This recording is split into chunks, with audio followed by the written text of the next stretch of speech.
Hello. We are going to be talking about gene expression and regulation. In this part, we're going to talk about the first part of this unit. We're in Unit 6. We're going to talk about DNA and RNA structure.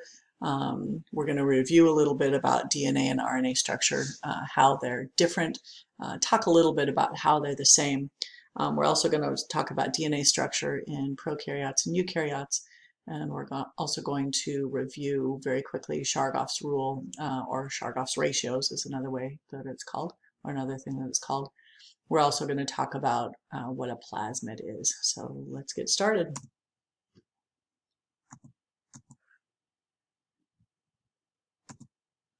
So first of all, we've got a review. We've talked about this before, but let's talk about this again. So we've got differences between DNA and RNA. First of all, we have the sugar. For the sugar in DNA, it's deoxyribose.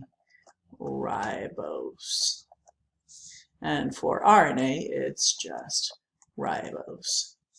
And this should sound familiar. DNA has 2 strands, whereas RNA has 1 strand. DNA has the base thymine, and RNA has uracil.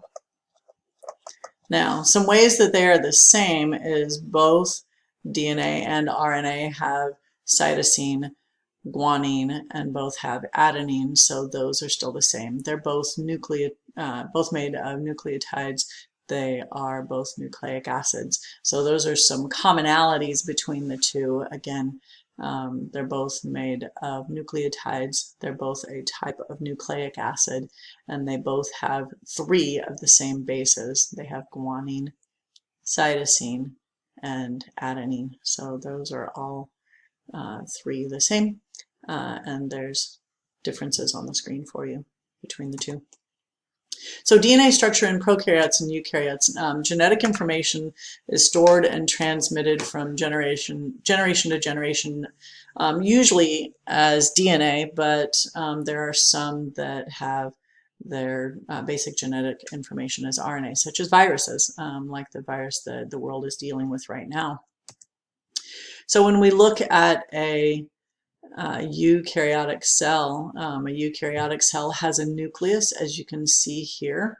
You can see that this DNA is a double helix, but it is also linear. You'll also notice that we have a 5' end to a 3' end.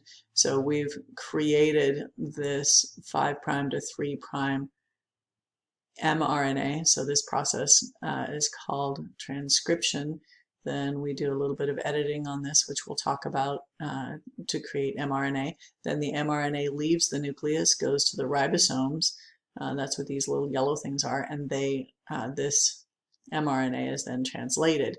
So the difference that we're talking about here, this is just a foreshadowing of what's to come, just to give you an idea of what we're talking about here. Eukaryotic DNA is linear.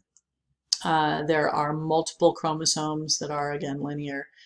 Sometimes there are plasmids in eukaryotic cells, but they're very rare. Transcription and translation are not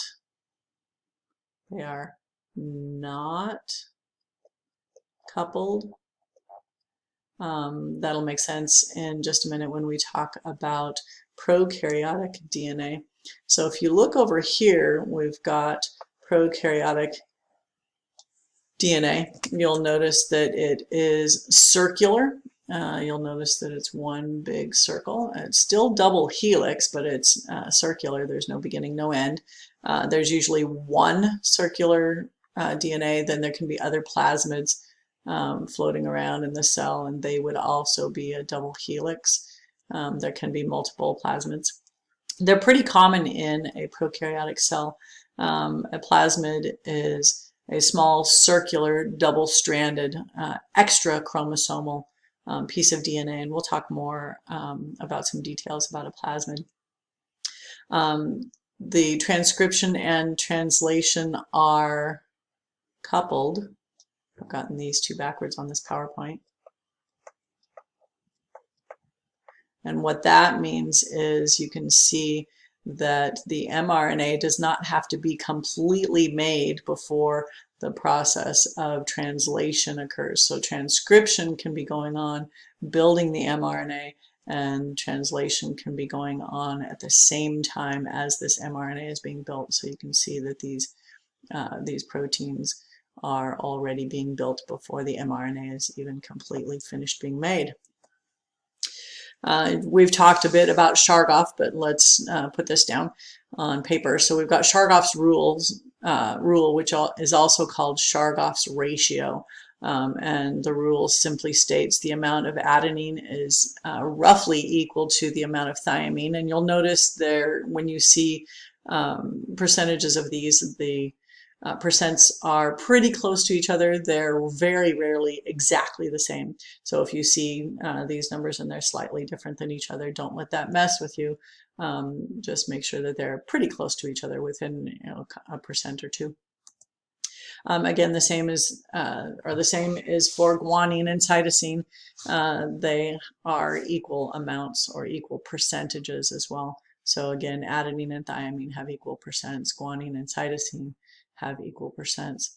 So Chargaff, when Chargaff discovered this and actually published this in the 1950s, early 1950s, I believe it was 1950, Chargaff did not make the connection to the structure of DNA. He did not understand how this fit together in the actual strands of DNA. That's what Watson and Crick actually figured out. You can also see up here we've got purines and we've got pyrimidines. I think I've already told you this before, but I'll reiterate this again. Purines are the small word, and we've got the big molecules. We've got a double circle. We've got a very large base in both adenine and in guanine. And they are purines. Pyrimidines are C and T, so these are the single ring bases, and again these are double ring bases over here. So A and G are purines, thymine and cytosine are pyrimidines. Base pairs indicate that DNA is symmetrical. So what is a plasmid? So as you can see here, we've got a plasmid over here. Plasmid is simply a ring of DNA. It's usually circular. It's a circular DNA molecule. It's a separate molecule from chromosomal DNA. It can also replicate independently. It's double-stranded. It occurs naturally in bacteria. Sometimes it can be found in eukaryotes as well. Plasmids are very helpful. There's a selectable marker. This is a marker. This is actually an engineered plasmid.